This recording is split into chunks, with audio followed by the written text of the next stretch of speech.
సిద్దిపేట జిల్లా కేంద్రంలో బస్తీ దవాఖానాల పరిస్థితి అధ్వానంగా మారిందని బీఆర్ఎస్ నాయకులు ఆరోపించారు. ఈ మేరకు సిద్దిపేట జిల్లా కేంద్రంలో వివిధ వార్డుల్లో ఉన్నటువంటి బస్తీ దవాఖానాలు సందర్శించారు.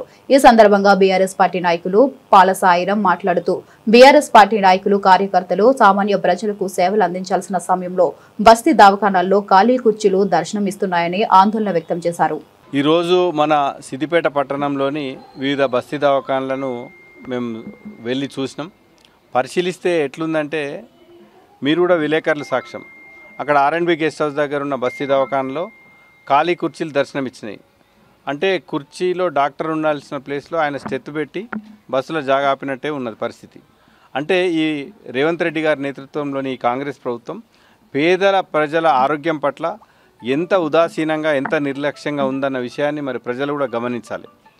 గతంలో కేసీఆర్ గారి ప్రభుత్వంలో ప్రత్యేకంగా హరీష్ రావు గారు వైద్య శాఖ మంత్రిగా ఉండి ఈ బస్తీ దవాఖానాలు పల్లె దవాఖానాలు ఏర్పాటు చేసి ఎక్కడికక్కడ పేద ప్రజలకు సర్కారీ వైద్యం అందుబాటులో ఉండాలి, పేద ప్రజలకు ఇట్లా వెళ్ళి డోర్ నాక్ చేస్తే వైద్యుడు అందుబాటులో ఉండాలి, మినిమం థింగ్స్ కామన్గా జ్వరం వచ్చినా దగ్గు సర్ది జ్వరం వస్తే వెళ్ళి చూపెట్టుకోవడానికి అందుబాటులో ఉండి అక్కడనే మందులు అక్కడనే ల్యాబ్ టెస్టులు జరిపి తద్వారా ఇంకేమైనా ఇబ్బంది ఉందంటే ఉన్నతమైన పెద్ద ఆసుపత్రులకు పంపించడానికి వీలుగా ఈ ప్రభుత్వ వైద్యాన్ని పేదల ముంగిట్లోకి తీసుకొచ్చేలాగా ఈ బస్తీ దవాఖానాలను పల్లె దవాఖానాలను గత ప్రభుత్వం కేసీఆర్ నేతృత్వంలోని ప్రభుత్వం హరీష్ రావు గారు వైద్య శాఖ మంత్రిగా ఏర్పాటు చేశారు.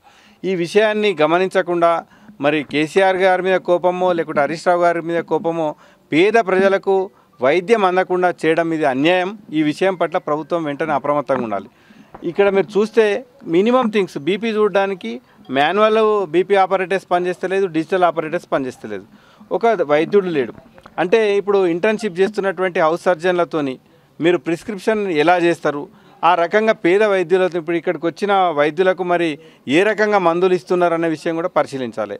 అదే రకంగా రక్త నమూనాలు తీసుకొని టీ డయాగ్నోస్టిక్ హబ్ ద్వారా 152 రకాల పరీక్షలు రక్త పరీక్షలు నిర్వహించి పేద ప్రజలకు ఉచితంగా చేయాలన్న సంకల్పంతో పెట్టిన టీ డయాగ్నోస్టిక్ హబ్ కావచ్చు, ఈ బ్లడ్ శాంపిల్ కలెక్షన్ కావచ్చు, ఈ పల్లె దవాఖానాల బస్తీ దవాఖానాల పరిస్థితి ఏముందో పూర్తిగా బస్తీ దవాఖానాలకు సుస్థి చేసినట్టుగానే ఉన్నది ప్రభుత్వ నిర్వాహకం అనే విషయాన్ని ప్రజలు గమనించాలి. కేసీఆర్ నేతృత్వంలోని ప్రభుత్వంలో అటు KCR kit, nutrition kit, women clinic ప్రతి మంగళవారం ఎక్స్క్లూజివ్గా మహిళల కోసం ప్రత్యేకంగా ఆరోగ్యంగా ఉండేటట్టు మహిళలకు మంగళవారం రోజు ఉమెన్ క్లినిక్ ఏర్పాటు చేశారు. వాటిని మంట కల్పించారు, భ్రష్టు పట్టించేసారు. అదే రకంగా న్యూట్రిషన్ కిట్ లేదు. ప్రత్యేకంగా సిద్దిపేటలో టీబీ పేషెంట్ల కోసం ఒక న్యూట్రిషన్ కిట్ కూడా ఏర్పాటు చేస్తున్నారు. అది కూడా ఇప్పుడు పంపిణీ కావట్లేదు. మీరు అటు పోతే మందులు ఇవ్వడంలో ఇబ్బంది ఉన్నది, అదే రకంగా టెస్ట్లకు ఇబ్బంది ఉంది. జీజీహెచ్లో మరి ఆర్థోపెడిక్ సంబంధించి